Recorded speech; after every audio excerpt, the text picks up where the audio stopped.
नमस्कार किसान साथियों, बहुत बहुत स्वागत है आपका आपके अपने YouTube चैनल पर। तो दोस्तों, इस वीडियो में मैं आपको बताऊंगा महाराष्ट्र के पुणे मंडी में आज का जो माहौल है वो कैसा देखने को मिला है। किसान भाइयों, दिनांक की अगर बात करें तो 9 नवंबर 2021 हो चुका है, मतलब 9 तारीख आज नवंबर महीने की हो चुकी है। तो आज के दिन जो माहौल है महाराष्ट्र के पुणे मंडी का कैसा देखने को मिला हुआ है, तो चलिए मेरे प्यारे किसान साथियों, अब मैं आपको इस वीडियो में सारी सटीक जानकारी और सटीक अपडेट के साथ बताऊँगा। वीडियो को शुरू करने से पहले अनुरोध है आपसे, अगर आपने चैनल को सब्सक्राइब नहीं किया तो जल्दी से चैनल को सब्सक्राइब करें और बेल आइकन को प्रेस कर दें ताकि आने वाली वीडियो का जो नोटिफिकेशन है वो आपके पास पहुंच सके। तो चलिए किसान मित्रों, अब मैं आपको इस वीडियो में सारी सटीक जानकारी और सटीक अपडेट के साथ बताऊंगा आज का जो माहौल है वो कैसा देखने को मिला है, आज के माहौल की जो अपडेट है, रिपोर्ट है, वो कैसी देखने को मिली हुई है।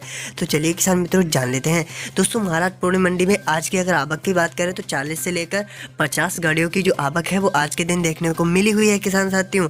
और अगर रेट नीलामी रिपोर्ट की बात करें तो सुपर वाला जो प्याज है किसान साथियों 3000 रुपये से लेकर 3500 रुपये तक के बीच में देखने को मिला हुआ है। वहीं पर अगर मीडियम प्याज की अगर बात करें तो किसान भाइयों 2500 रुपये से लेकर 3000 रुपये तक के बीच में देखने को मिला हुआ है। और गोल्टा प्याज की अगर बात करें तो 1800 रुपये से लेकर 2400-2500 रुपये तक के बीच में बिकता हुआ नजर आया है।